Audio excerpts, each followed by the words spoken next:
We were speaking about the order of transmission from Sinai, and finally the Mishnah tells us the men of the High Assembly who received the transmission from the prophets, they said three things. So it's very important there. The three things what they said, what does it relate to? So Rashi in his commentary explains, we have an obligation to guarantee the eternity of Torah. When Torah was given at Sinai, every generation has an obligation to maintain its authenticity, its accuracy, and how precise it is till the end of time. There's a Rabbeinu Bachya, which I always quote. There's a verse in the Torah, Torah Tzivilonu Moshe, Morasha Kilas Yaakov. The Torah is the heritage of the congregation of Yaakov. The Torah does not use the word Yerushas Kilas Yaakov. It's an inheritance of the congregation of Jacob, but rather it's a heritage. Inheritance means each person receives his inheritance. He chooses to do what he pleases with it. He wants to perpetuate it. He wants to endow it. He can do whatever he wants. He wants to destroy it. He can destroy it. That it shouldn't exist beyond himself. But a heritage means it's given to you to be vigilant, take care of it, and your custodian to pass it on to the next generation. And to take every precaution to maintain it, that it will be given over to the next generation in its precise, authentic context. That's Morosha. So what guarantees the clarity, the truth, the authenticity of Torah? What guarantees it? Its application. So this is what the three things which are necessary to guarantee its eternity in its original context, which is absolute truth. First thing, having Masunim Bedin. You have to be deliberate in judgment. What does that mean? You have to be deliberate in judgment. So Rashi and the Rambam and even Rabbeinu Yonah write, the Sanhedrin, whenever they would give a ruling, especially when it came to capital punishment, although we're talking about people who had unlimited intellectual capacity, to be qualified even to sit on the Sanhedrin. We're not even talking the High Court. The High Court was comprised of 71 judges who were ordained with the ordination from Moshe Rabbeinu. The lower court was 23 judges. They had to be proficient, not only in Torah and other things, to be able to evaluate and to understand the ramification, implications of many things, whether the person's guilty or innocent. They had to understand 70 languages, because when the court receives testimony, it can't be through an intermediary. They have to hear the testimony firsthand. Otherwise, it's considered hearsay. So if the incident took place in an area which they speak a different language, and witnesses witnessed it, how were they supposed to convict a person unless the judges understand the language? They understand, at least 3 of the judges are proficient and understand 70 languages to that degree. That's why Mordechai, the story of Purim, who was a member of the Sanhedrin, of the men of the High Assembly, which was the Sanhedrin, he overheard the 2 gatekeepers speaking a language which they believe it's impossible for anyone to understand that language. But Mordechai overheard the conversation. He understood what they were doing. They were plotting to kill the king, and he informed Esther. So a person of that genius mind, if he hears testimony, hears evidence, and they decide immediately, innocent, guilty, it's not appropriate. Because regardless of how smart you may be, or how insightful or broad depth of understanding you may have, when you reflect on something and you allow it to sit for a while, to percolate, you may realize there's certain things that you didn't notice initially that you will notice later. And that's the reality, regardless of your intellectual capacity. Because the more you reflect on something, you come upon new horizons, new levels of understanding. And since the objective of the court is to come upon absolute truth, not it seems to be this way, or now I believe it is that. No, it has to be that. So it's only after you've gone and you left no stone unturned, you allowed it to percolate, and you reflected many times, and you discussed it, and then the next day you come to your decision. That's a responsible evaluation of evidence, and then they issue the verdict, guilty or innocent. That's Masuna Bedin. Judgment, you have to sit on it. Rashi cites two interpretations. Sunim either means from the word mamtin, lamtin, you have to wait. You have to wait in judgment. Or Masuna means like you have to pressurize it. You have to deal with it with pressing it. Meaning you have to really press it, focus on every aspect of it with a level of analysis which is beyond analysis. And only then do you give your verdict. And this is the only way we're able to maintain and guarantee that the Torah itself is applied properly. Anything less than that, you're falling short of what the Torah is saying. Just as we say, and there's a Orach HaKodesh in the portion of B'chukosai.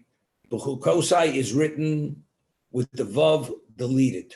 B'chukosai. The spelling is Beis, Ches, Kuf, Taf, Yud. B'chukosai, it's instead of having the Vav between after the Ches, there's a Shuruk. Shuruk is a new sound. So the Orach HaKodesh answers, it's referring to the Torah. It's in the plural because we have Torah Sheb'chsav, Torah Sheb'al Peh. We have the written law, we have the oral law. But simultaneously, the oral law and the written law is one Torah. It's God's commentary on what he meant. So you have to understand what God meant. Otherwise, the written text means nothing. Because a text that's open for endless interpretation, that means, what did I tell you? I'm not sure. Be one of 10,000 things. God says, this is exactly what I said. So the two components to Torah, there's the written text and there's Hashem's commentary, what he said. So in essence, it's one, but it's two. Therefore, it's b'chukosai. In the pronunciation, it's plural, but in the writing, it's one. So without the commentary, God's commentary, the Torah has no value. You could have God's commentary, but if you don't process that commentary and you don't reflect on it as you should, the end product is not going to be what God is saying. It's something other than that. So the only way you can uphold Torah and Torah itself can establish fact, having Masuna B'din. I always mention the Chazal. We find that Shlomo Melech refers to Torah as truth, unadulterated truth. Shlomo Melech tells us in Mishlei, Emes Kenev al Timkor, acquire truth and don't sell it. So the Torah itself, in its essence, is what? Is unadulterated truth. It's truth. What is the basis for judgment? The Torah. So the only way you could come upon truth, which is truly uncompromised truth, is only through the Torah itself. Now, but the question is, how do you use that mechanism called Torah to come upon uncompromised truth? The mechanism is called Torah. But if you don't use the mechanism correctly, you don't come upon the truth. Now, how do you utilize the Torah, which is in its essence is absolute truth, to come upon truth? You have to reflect, you have to let it percolate, and your first understanding is not sufficient. Because there has to be emes lamito. It has to be truthful beyond any doubt. Anything less than that, it's not Torah. And it's not a valid verdict, valid judgment. Now, we said many times that the Gemara tells us that the signet of Hashem is truth. That's a signet. In what context does the world operate and function? Within the context of Torah. This is Bereshis bara Elokim. The world must function within the context of Torah, which is truth. Now, how does it function within context of truth if mankind has no relevance to truth? The answer is they do. Because the judges who sit on the Sanhedrin, on the court, they're ordained by Moshe Rabbeinu, who directly received the Torah from God himself, and he gave them the doctrine of truth. And through that doctrine, you live life of truth. And the reason why we know it's truth, of course, it comes from the source of truth, which is God himself. So let's say you have that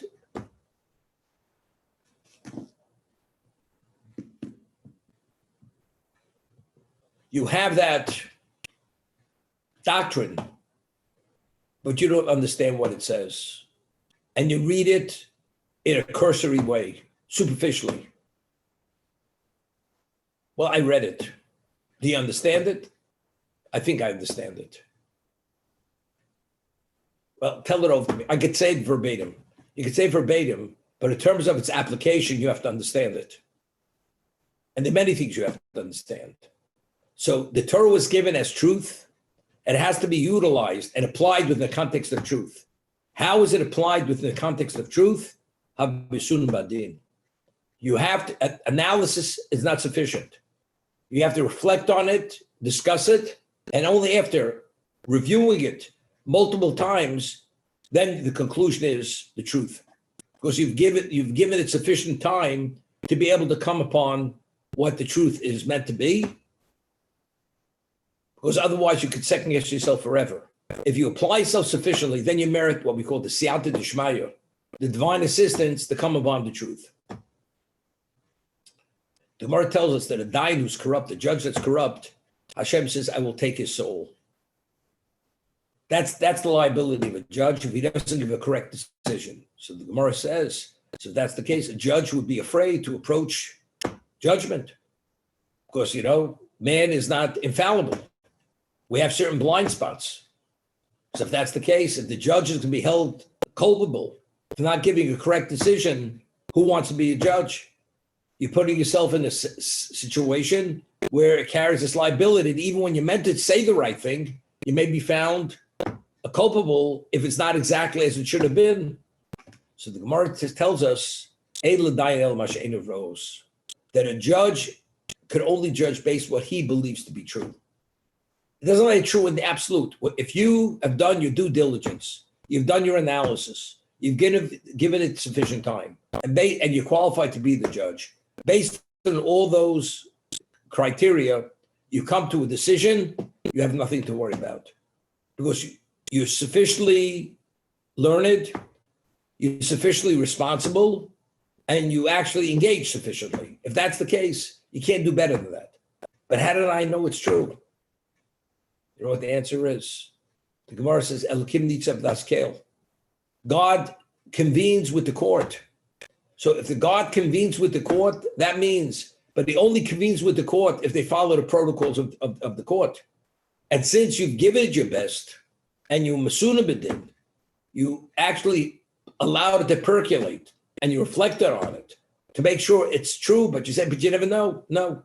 If you've given and you've met all the prerequisites, then you merit the divine clarity. Hashem intervenes and he gives you that clarity. So that's called unadulterated truth. And we said many times, even if it turns out that the judgment was not correct because the evidence was false, because the witnesses were conspiring, the judgment is still correct. Meaning the man was meant to die. Maybe not for this crime, but God wanted the man to die. So when the court ruled death penalty, he was liable for the death penalty. Maybe not for this sin, some other sin. But maybe he's free. Not impossible. Well, since the court are qualified and they met all the prerequisites to be a qualified court and they did the due diligence and applied themselves sufficiently, there's no question beyond any doubt that the decision is a correct decision. The verdict is correct. Not only honest, it's correct, and it's a truthful decision. The man is guilty, and therefore he must be put to death. So that's having Masuna B'din.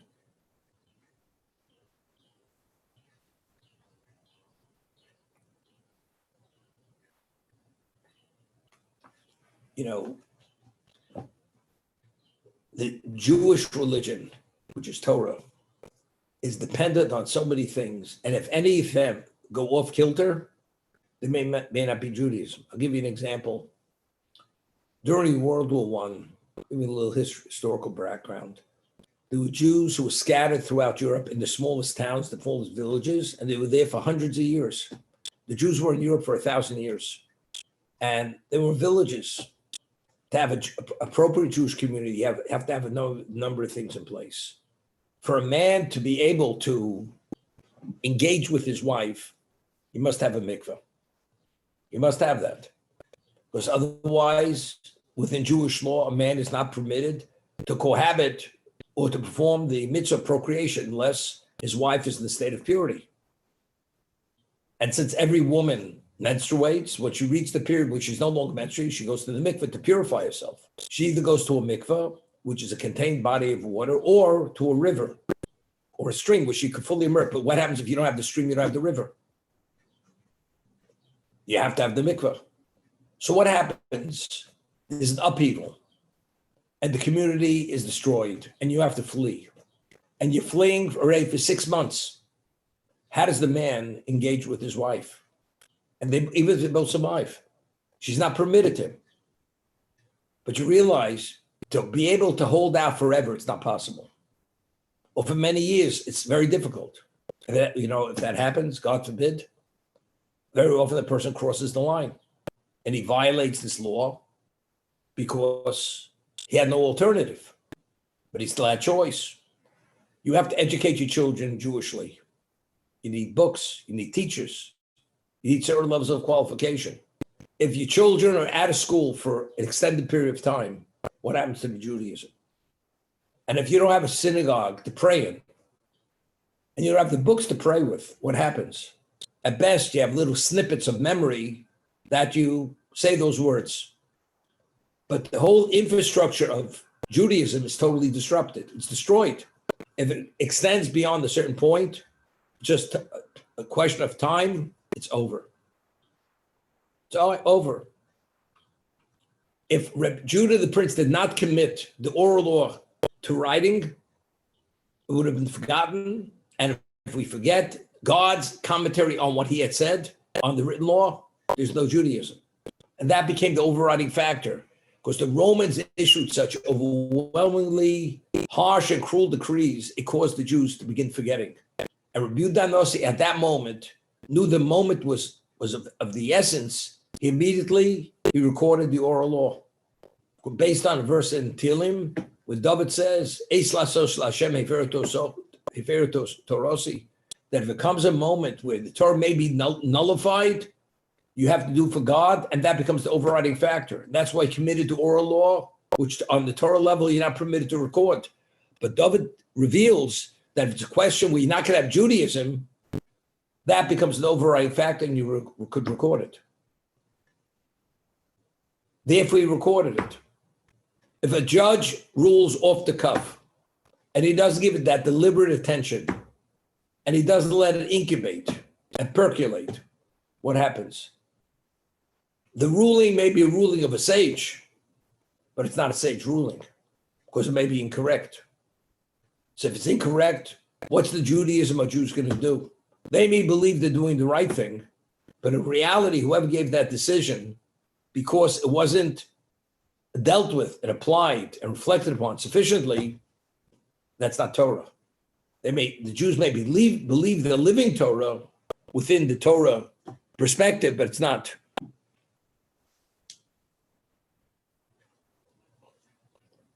Very often I say, people ask questions. People are so-called learned, and they don't have an answer to the question. In every analysis, how do you come to the conclusion? If the analysis is correct, the questions will lead you to the answer. But of course, you have to have additional knowledge. But the question first, the analysis has to be a proper analysis. It can't be a faulty analysis. Either you didn't miss anything, or the points that you're building, your perception of what it is, are valid points. But if the points are not valid points, that's a fallacy in the whole structure over here. Okay? People are not qualified to make that analysis. You have to be qualified to make that. If you're not qualified, it's out of your league. You can't go over there. So having Misuna, we're talking about people who are the most qualified, but even with the greatest level of qualification, they have to meet certain minimum criteria. One is knowledgeable. There's no question that to be knowledgeable. Proficient, no question that to be proficient. And you have to have all the credentials that's needed to be a judge. But even that's not enough. Have Misuna B'din. You have to be deliberate in judgment, meaning you can't be too hasty. You have to review it and reflect on it over and over again. And only after that certain period of time, then you're permitted to issue the decision, because then the decision will be a true decision. Being a qualified person, giving it the time that it's necessary to process, and then finally the decision will be given. That decision is a valid, viable decision, as we're saying, because he was Misuna B'din, because he let it sit, he let it percolate. Hamidu Tamidim Harbe. Develop, mentor as many students as you could. Many as you could. So Rashi cites the Pasuk where Shlomo Mel says that even though you mentored students when you were younger, mentor students when you're older. Why? Because either the students that when you're older may be mentored, they may be more advanced than the students that mentored when you were younger. Because when you're younger, you're less qualified. You're older, you're more qualified. Or even if they're the same, it's okay. They may surpass the younger ones, or they'll be the equivalent of the younger ones. But you never know. Therefore, you should do your best that as long as you could mentor students in Torah, you should mentor them. If there would not be students developing the students, it's just a question of time before the old rabbis pass away. And if the previous generation passes away, there's no future. You have to have that link to the future. The link to the future are the students. The students become the rabbis. They become the Torah leaders.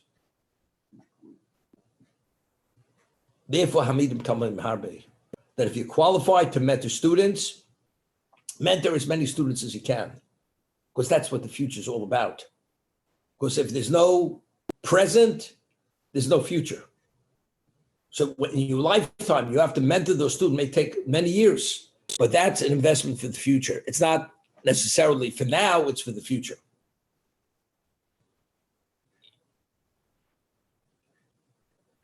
That's Hamidu Talmidim Harbe.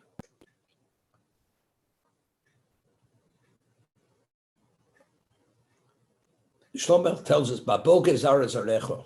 In the morning, you should plant your seed. Ube'erev al tarach yodecho. The mornings refer to the beginning of your life.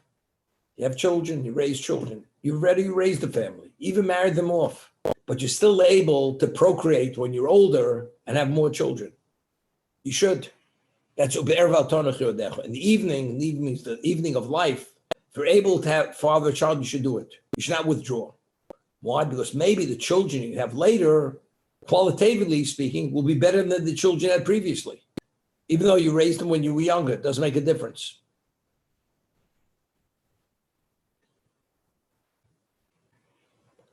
So having students, years ago, they used to have pictures of the Moscow synagogue, time of Khrushchev, Stalin, and they had a bunch of old people sitting there swaying on the benches. But the whole thing was a facade.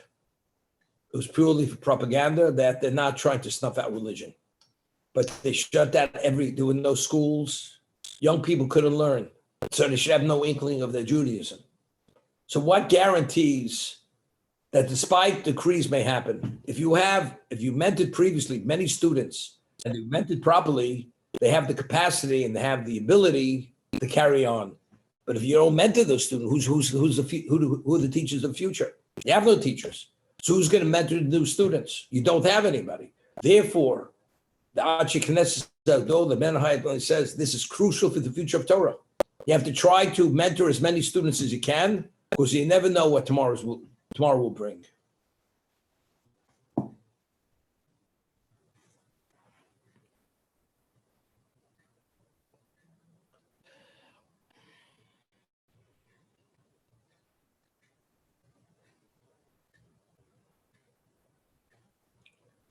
Azusiov la Torah. And this is based on a verse. You should make a fence for the Torah. As we say, we don't always have 20/20 vision. Sometimes we get blurred vision due to many things. Distractions, lack of cognizance, don't give it a serious enough approach. So by making fences, at worst, you're not going to violate the Torah law itself. Torah law seems to be most important, that those are the words of God. How do you preserve those words of God? By making fences.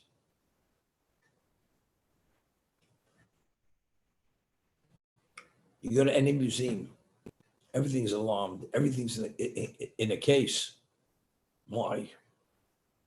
Because since it has value, and you understand its value, regardless of the insurance premium, you have to insure every one of those things.